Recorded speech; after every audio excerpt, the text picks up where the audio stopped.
Hello to everyone. As I announced yesterday, today we have a very interesting and different from the others guest.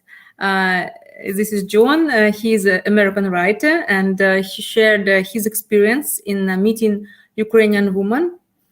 And he wrote about it. He writes, and today he's with us. John, maybe you can tell more about yourself. Oh, okay. Well, thank you very much, Elena. Hello, everybody. My name's John Klose. I live down in Pensacola, Florida. And I've been married to this beautiful Ukrainian woman for about 3 years now. We are, very happy together. I decided to go to Ukraine. It's a funny story because I was retiring from my job of 30 years working as a civil servant. I was an engineer for a government Navy laboratory. And when you retire, they don't pay you right away when you retire your pension. You have to wait about 6 months before they really start paying you. So I decided that I would just travel overseas and spend some time and try not to spend money. So I did research on where are the countries that you can go to. And at the time, the second cheapest place in the world to retire to was Moldova. I didn't know anything about Moldova, except that the unhappiest people in the world live in Moldova. But I looked up Moldova, and Ukraine was right next to it. And because I am a Navy person, I've always wanted to go to Odessa in Ukraine. So I said, oh, well, I'll go to Odessa in Ukraine and hang out for a couple of months. So that's what I did. But through various circumstances, I made a side trip from Odessa up to Nikolaev, and that's where I met my wife. And, we dated for, 6 months before we decided to get engaged. And I spent 3 months at a time in Ukraine until they would make me leave because of my passport visa was no longer any good. So I live in America for 3 months and come back to Ukraine and back and forth. So I've spent over a year living in Ukraine as I was dating and after being married to Angela, and I love it.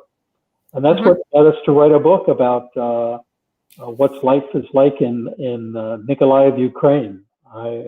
I thought I met so many men that were there to date women, and none of them knew anything about the city or what the good restaurants were.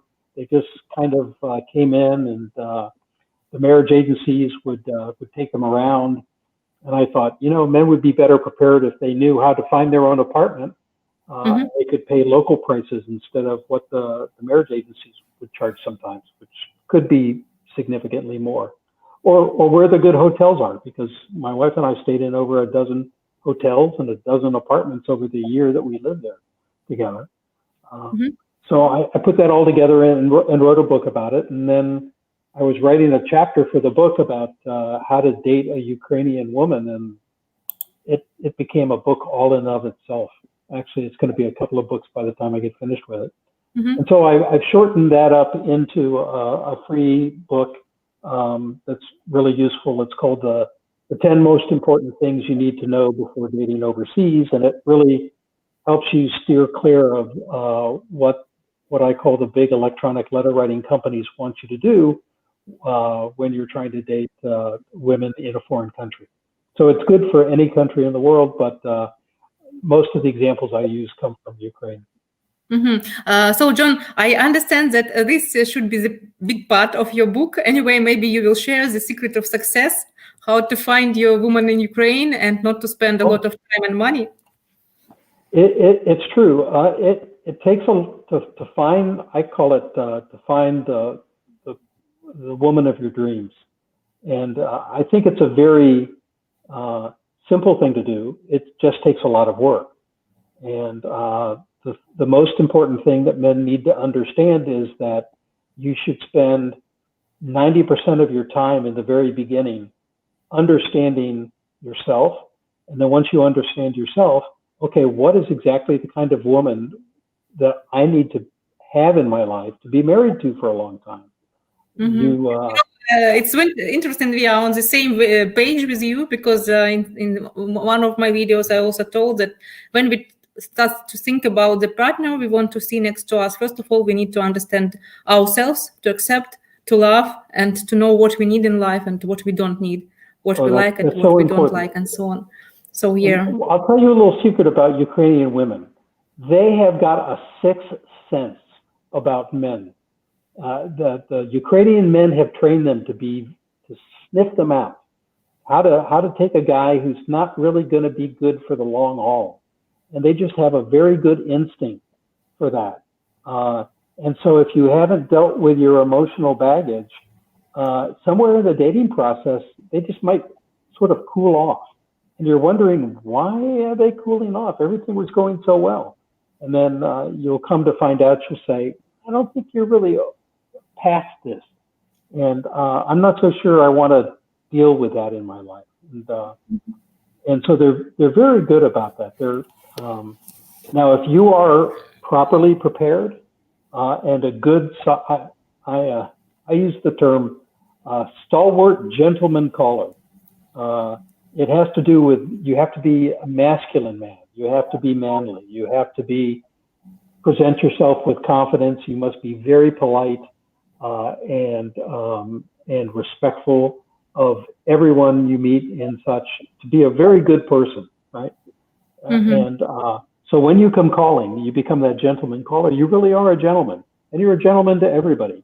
You're nice to your date. You're respectful to your translator, but you're not too nice to her, because women can get confused. Like, you like her, or do you like, So you be respectful to your translator, and you listen to her, but you give your emotional attention and your interest to a woman. And you can't do this in Ukraine. If you're talking to a woman and a pretty waitress walks by, you can't go like that. Because Ukrainian men do that. They don't want that. I just thought about the generations in the US, and I have had many times that your generation of men in the US, it's different, very different from the generation of 30, 20 years old guys, and they are not so traditional anymore. They are not so respecting women like you do. So it can be also false hopes for our ladies to find 35-year-old American guy having traditional values. So tell me, please, if it's true or not, which type of... Well, we are all products of our environment. And the young, we actually call them millennials, because, they were born they became teenagers right around the time that 2000 occurred. And they are a unique breed of men and women. And they're raised in this environment. They're unique. They like things the way they like things. They do things differently than their parents, and they do things differently than the kids that are younger than them. America's youth has really turned more to traditional values. So I have a stepdaughter who's 35 now, and she's in this group. She has a completely different outlook on life than my own son, who's 10 years younger. John? And and when I say stepdaughter, it is my ex-stepdaughter I was referring to. I got divorced and I had a stepdaughter, but she was my daughter for almost 20 years. So I still see her, and we're all at family gatherings and things. But it is, some people need to learn. If you're going to go across to a different culture and try and find somebody to date and to create a relationship with, you have to be understanding that culture some, and you need to bring the best part of yourself to the relationship. And millennials know how to be respectful. They know how to be good people and things like that. It's just that these are the kids, these are the children of soccer moms. When we created the word soccer mom, these were the children that we were talking about, or the millennials. And, they're great kids.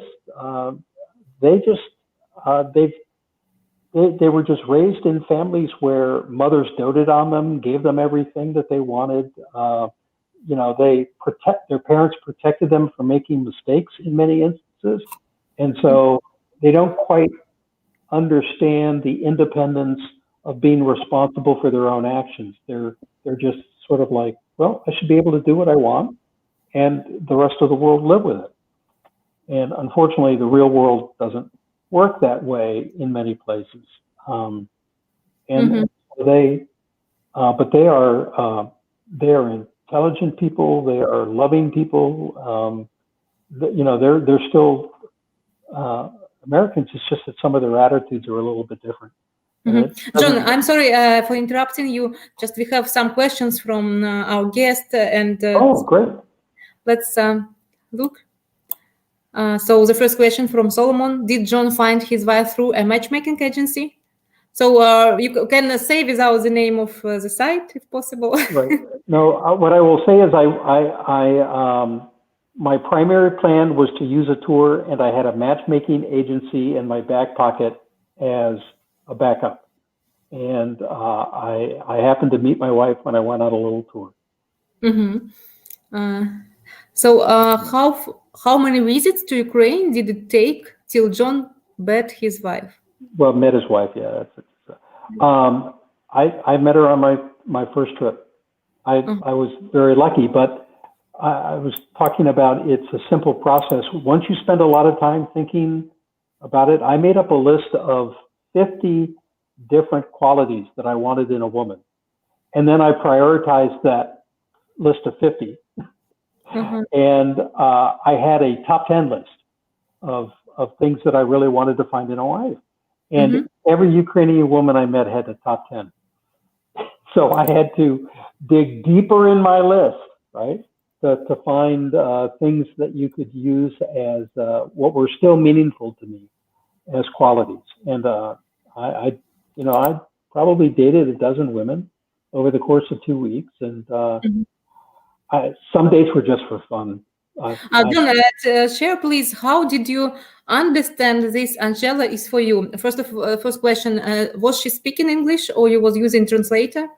My translator from the company I was with helped me understand that.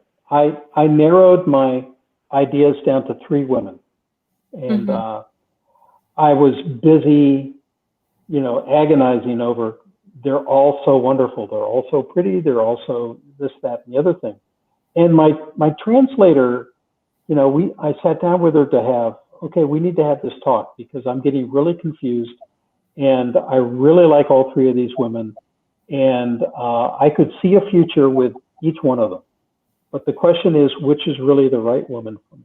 And the translator said something very interesting, and that's why I say the connection that you make with your translator and how open you are with them and how honest you are in your dialogue. You are. She said, well, the answer is actually very obvious. Angela is the right woman. And I said, how do you know? I mean, I couldn't determine that. And she said, you are the way you are right now, the way you are with me. That is the way you are with Angela. You are your real self. With these other women, she says, sometimes I have a hard time recognizing you because you are more reserved. It is like you're afraid that you'll say something and make them upset. You are just not relaxed. She goes, you don't really have the same deep emotional connection with these other women that you think you do. Right? Because you have not been giving of yourself. And these other ladies know that, sense it, and they're not really giving back to you the same way that it is when we're with Angela and we're out on a date. The 2 of you are laughing and cutting up and having such a good time, and you're sharing your thoughts, and you're doing a little of that in the other dates. She goes, but it's not the natural you. And that is the value of having, an in-country matchmaker translator working with you, to be able to help you spot things that are just outside of men's natural awareness. Yeah. Just some men, they see it like an obstacle when a woman doesn't speak English. And I always explain, if they are looking for a woman for example, older than 45, even less women in that age range, they speak good English, because young ladies in 20, 25, and we are studying English now more than this other generation of women. But many men think that if lady doesn't speak English, they shouldn't meet. That smile, that was my wife walking into the room and me seeing her, and I Yeah, smiled. I understood. But you know, language is a temporary problem. I like to, I did an exercise before I came to Ukraine. I thought about what I wanted my life to be like 5 years in the future, after I had been married, right? What's my life like? And I visualized that completely, and I wrote it down. And I was surprised that a year into my marriage with Angela, I was living that life. It's like when you make that vision, you draw it into your life.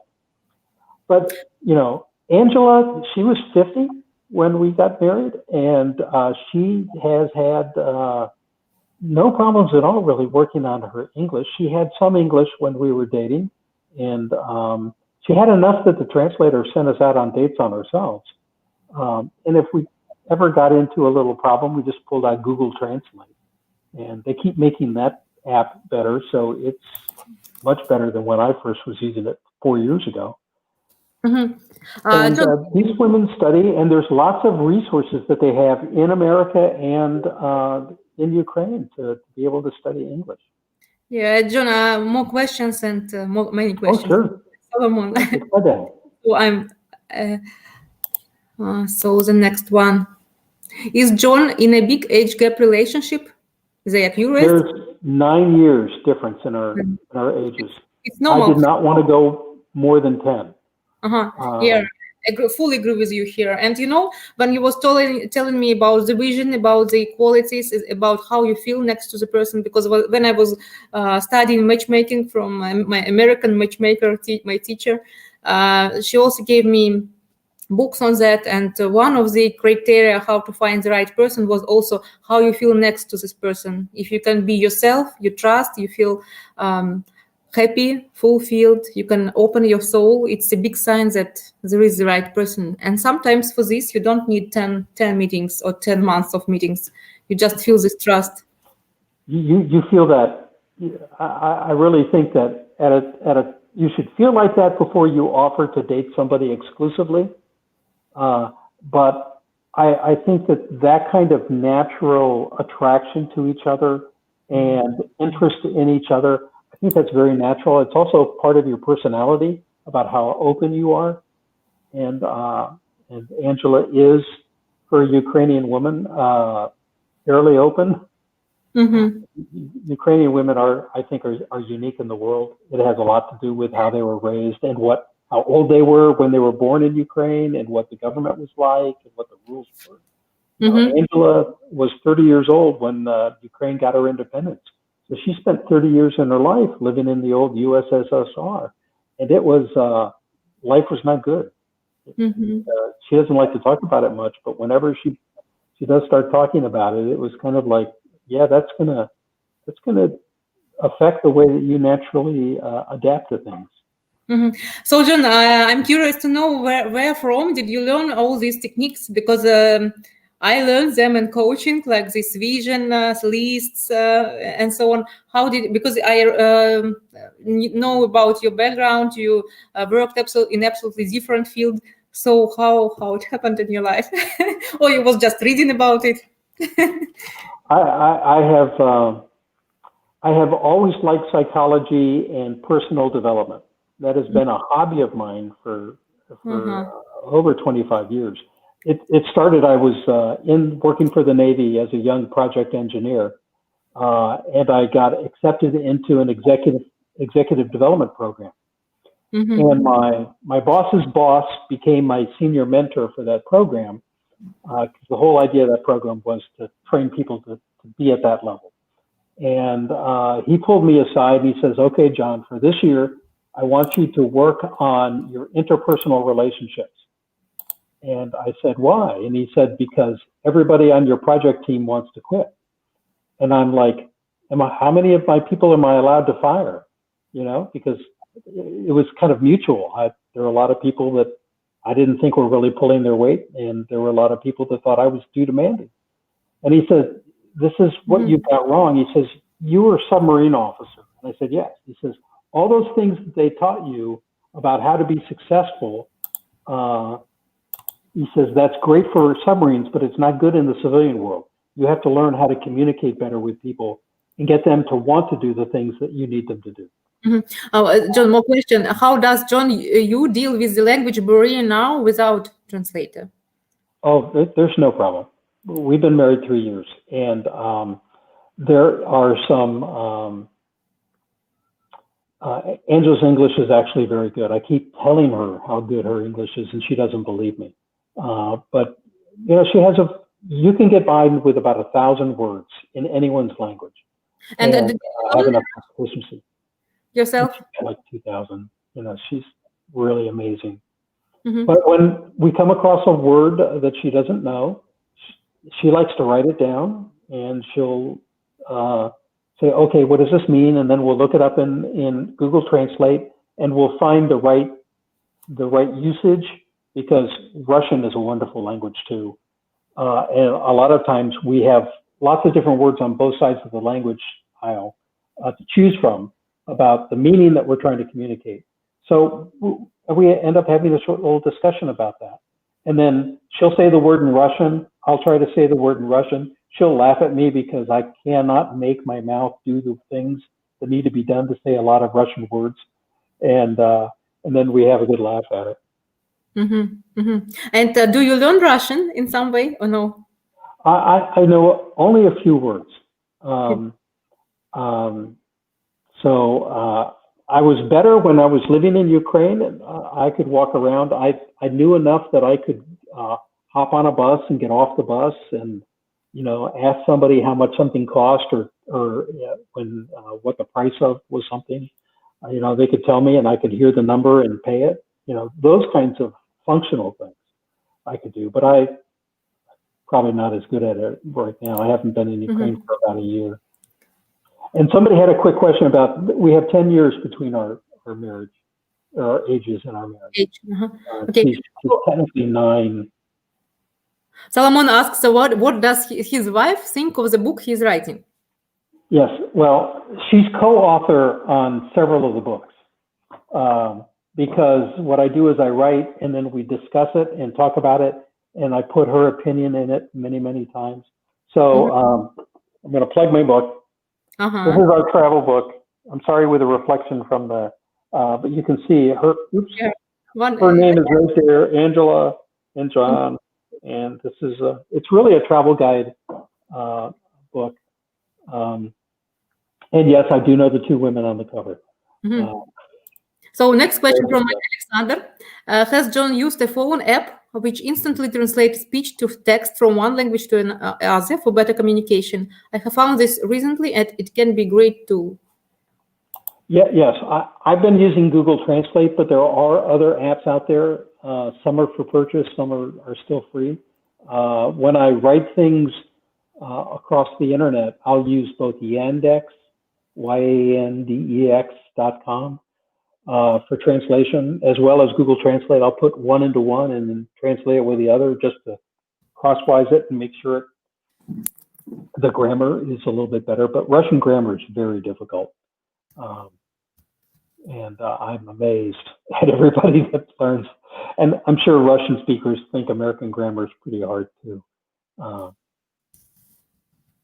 But translation apps, I know a buddy who's his fiance didn't speak any English at all, and you know, they've been married 3 years now, like us, and she speaks up a bunch of English all the time. And if they ever have any problem, they just use Google Translate, and they were getting through things. It takes a little bit of patience on everybody's part, but you just make that part of the relationship dynamic. And I missed the question. I'm sorry. What was that last question? You see it pop up? I'm not. Question. One more question here. Why did John decide to go to Nikolaev to find a wife, or did this meeting just happen by chance? By chance. It really was by chance. There's and the book is available on Amazon. There is an ebook version. After right now, live stream, I put your link there, and you can find link to John's. Okay. Well, maybe I can throw up the link there. Best thing to do is, does it let me check, or I think my, no, it's because I'm a presenter, I guess it doesn't let me chat. But if you put my name into Amazon, you can find me there. I'm also on Apple Books and Kobo and Barnes and Noble and several other places. But for the YouTube video, we will put in a link where you can find my books. So, John, we started about talking about success. You told the first stage is to understand yourself.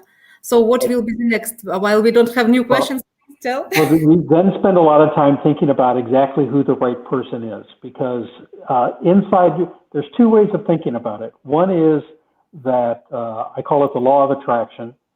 If you get focused on something in the universe will bring it to you. So that's one way of approaching it. The other way of approaching it is at the base of our brain, our little reptilian brain, the part that takes the 10,000 sensory inputs that come in every second and turns it into our consciousness of what we're paying attention to. That's called the reticular activating system. And once you get very clear about the kind of woman that you want to meet, then you won't be, all these inputs will, all of a sudden you'll see a woman and it'll be like, that's a really nice woman, right? So when you're sitting down across the table from someone and having a date, your brain understands, whether this woman's going to be right for you or not, because you've gotten very clear about what it is that you want to find in a woman. And then the third key in all of that is once you're clear on yourself and you're clear on your woman, you just have to find a really good person to introduce you. And that's why I like matchmakers so much, is because there are a lot of different kinds of marriage agency companies that are in the marketplace. And in my 10 things you must know, I talk about that. But I did research and I found 154 different websites for international dating in Ukraine. And out of those 154, half of them are letter writing companies that I wouldn't do business with. There's 4 or 5 that I would do business with, but didn't. There are about 50 marriage agencies, but there's only about 20 matchmaker companies, and they're all in different cities. And some are linked together, like you're part of the Matchmaker Alliance, which is a really good organization because you have standards, and everybody, commits to working to those standards, and it protects your customers and it protects your companies. That's a really, really good thing. So when you're looking for a matchmaking agency, you want to find those that are truly matchmakers, because they have got that special skill set and the right kind of attitudes that you need to interview you, understand your needs, and then for their female clients, they know their ladies, and Ukrainian women are very similar in many, many ways, and they're also very different individually. And you can you want to find one that really works for you. The reticular activating system, a little story that I tell everybody is, as soon as you decide that you want to buy a new car, all of a sudden you start seeing that car driving through town everywhere you go, right? And that part of that is how your reticular activating system works. It's always in your visual field. You just don't pay attention to it till you see it. Once you've gone like, oh, well, I really like Lexus hatchbacks. Boom! All of a sudden, you see a bunch of Lexus hatchbacks everywhere you drive. I like working with men and women individually, personally, because as you told, we know both men and women, and sometimes it just feels who fits to whom. And sometimes, as I told them, they, for example, men says some criteria, they are not perfect in this woman, but they still have this spark. And it is the most important thing, because if you talk about choosing women online, usually men look at just pictures, usually, and they choose only the best. But then they complain that this lady was a gold digger. She wanted a lot of money. She asked for Chanel bag and so on. But they don't. Sometimes they miss pretty, but not beauty queens, but still very serious and sincere girls. And when we talk personally with a client, it's good that we can explain about this woman and sometimes reassure the client to meet her, and then there is success too. Yeah, you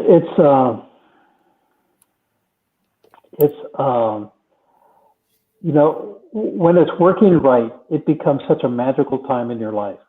I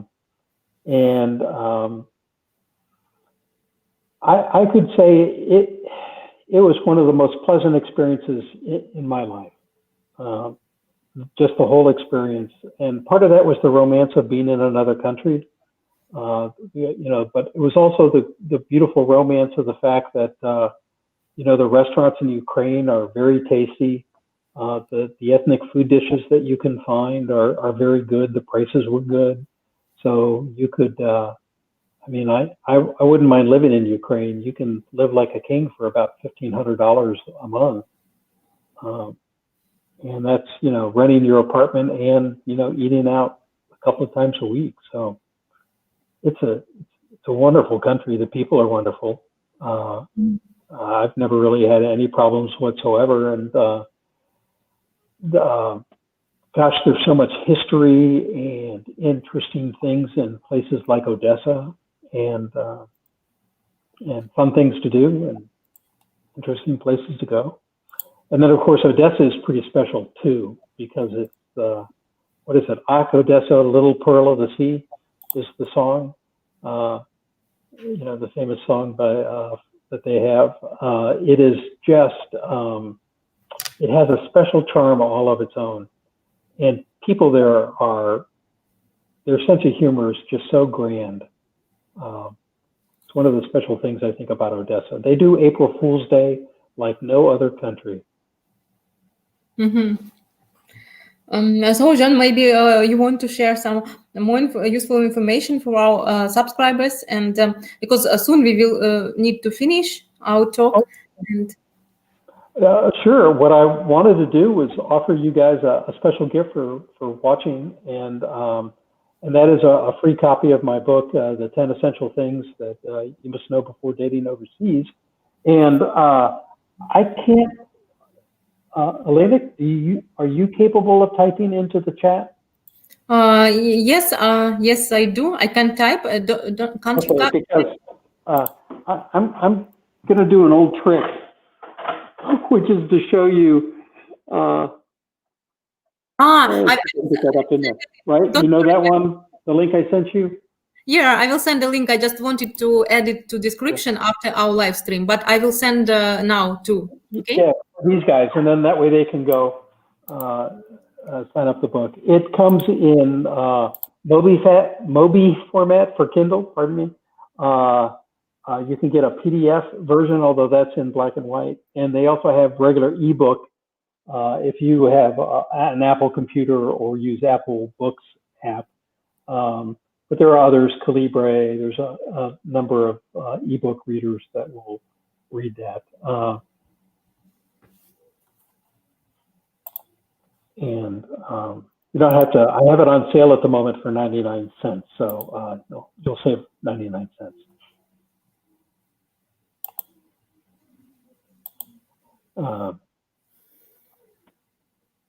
John, are you here? Yep. It seems I have awful internet connection. You are frozen from time to time. I can't find, send the message. Did the guys get the? Well, you know, we can put it in when you post it to eBay. We can put it there. Yeah, I sent the links. So that's my author page, the Amazon.com author, John Klose, and then the special gift for your viewers is that link there. You can click on that and you can download a copy. So maybe subscribers, maybe you have some questions because we are finishing. Yeah. Let's wait a little bit because it takes time to get the comments and questions. And sometimes at the very end, people start to ask most of questions. Right. John, thank you a lot that you came today and you were so open for being with us tonight. Thank you for sharing your experience, for telling. It's been a wonderful experience. Thank you.